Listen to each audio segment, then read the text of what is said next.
What's up, YouTube? It's your boy Josh Reese back at it again with another video. Before we get started, make sure to smash that like button and subscribe and we'll get started. So today I'm going to be talking about my experience and how some tips and tricks for applying to grad school or just any school during COVID. Now, COVID has changed so much, but it has not changed one thing, and that's what grad school application committees are looking for in a student.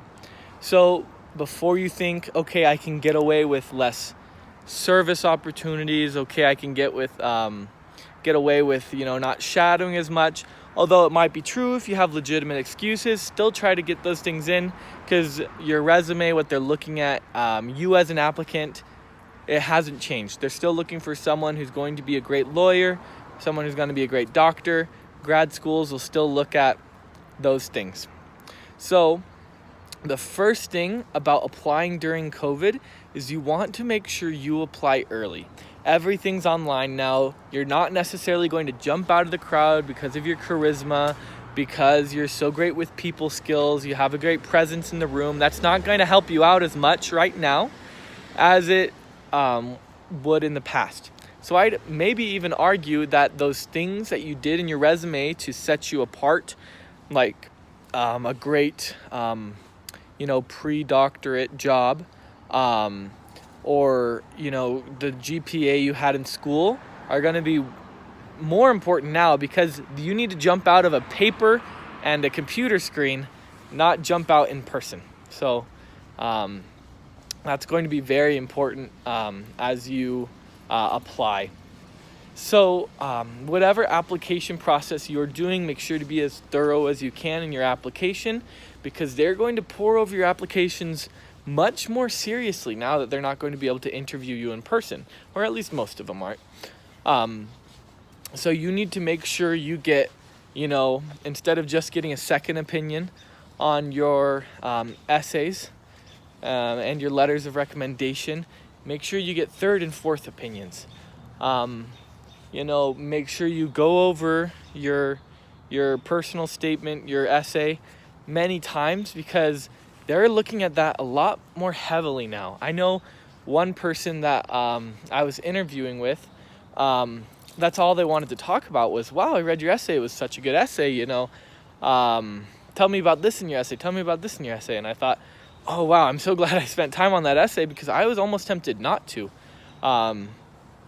Because, I know that I don't look super good on paper, but, if I'm in a room with you, I can interact, I can do things, in the real world, but on paper, it's not my element. So I was so relieved to know that, because I had spent time on that, because I had my wife check it over, because I had all of her sisters look at it, all of my siblings look at it, had my advisor look at it, and then all give me critiques, rewrite it, have them all check it again.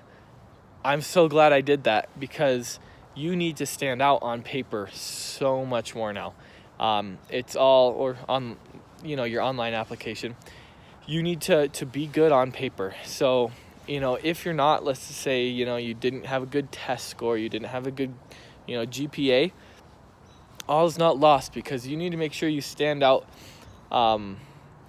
even more in all the other things, because they're going to approve more people to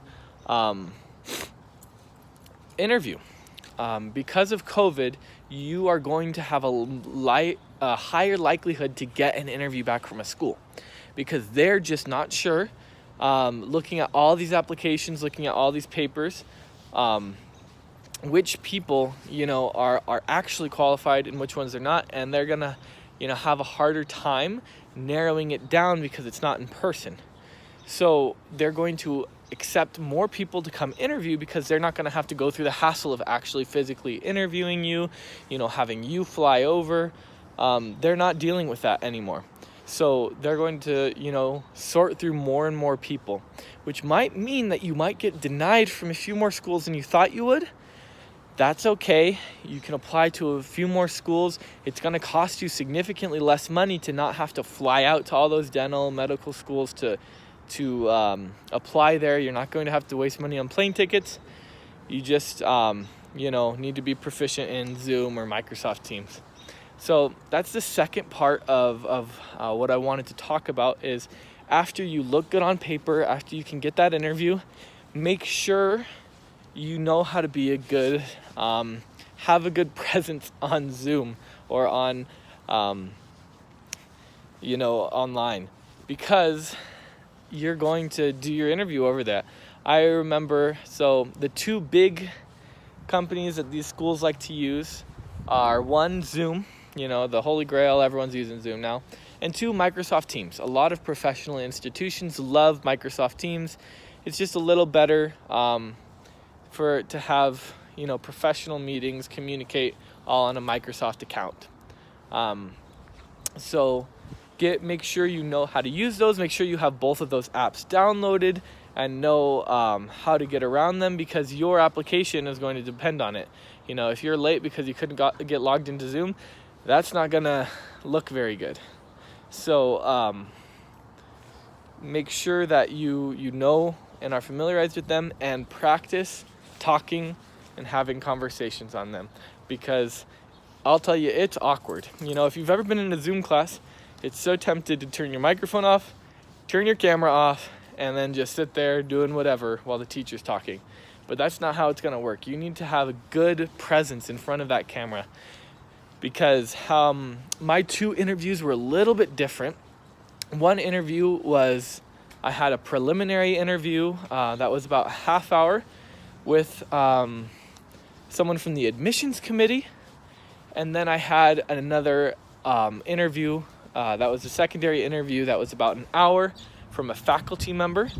And so those were a lot of one-on-one interviews. And then the next type of interview I had was really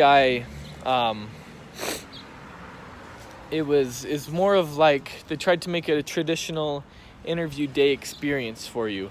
So they had students come in and present while you asked questions. They had faculty come in and present while you asked questions. And you were there. It was less one-on-one than the other one. It was more of a group. And then the dean presented, things like that. And then at the very end of it, you had a two-on-one conversation with two faculties and you. So I'd say that was a lot more of a traditional, they tried to make it as similar as it would be outside as possible. But just make sure that when you are getting ready for your interview, you're ready for any kind. So practice, having a good Zoom face, that they can see you and say, okay, that applicant is confident. When in the group interview setting, I felt so bad for people who didn't dress up. One of them was still, wearing normal clothes just because they were still at home. A lot of people just didn't talk. One person had a screen off during one of the portions, and you do not want to do that. You want to make sure you have your screen on at all times, that you are presentable, still dress up as nice as you can. I'd even say dress up nicer, because they're not going to be able to tell over Zoom how nice you dressed up unless you really, maybe push it over the top, do more than business casual, put on a tie, even a suit if you have one, right? Or for girls, business formal, like you want to do it and even overdo it a little bit, because they're not going to see it as overdoing it. You're just on a Zoom screen. So, they're just going to notice, that person looks presentable. That person looks confident. It looks good. Now, the second thing I want to say is practice goes a little bit more, or the third thing I want to say, practice goes a little further in Zoom or online. So when you're applying, you're not going to get necessarily as nervous as you would get in person.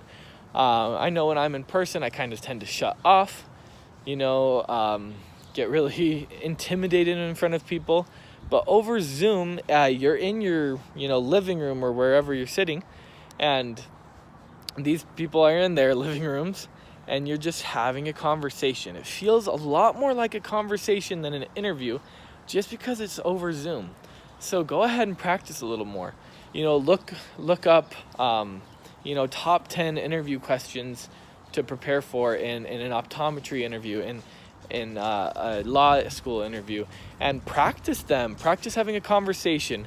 Practice the question, just tell me about yourself. You want to practice those because practice goes a lot further, because you're in a lot more similar and predictable environment over Zoom than you would be in front of people.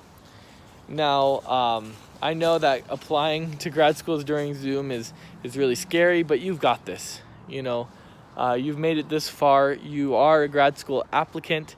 That's not going to change. Only the process has changed. So just make sure you still look great over paper. Put a little bit more time into making sure you look good on paper. Familiarize yourself with online and practice. You've got this. You can do it, and I know you'll get into that school of your dreams. Okay, see ya. Bye.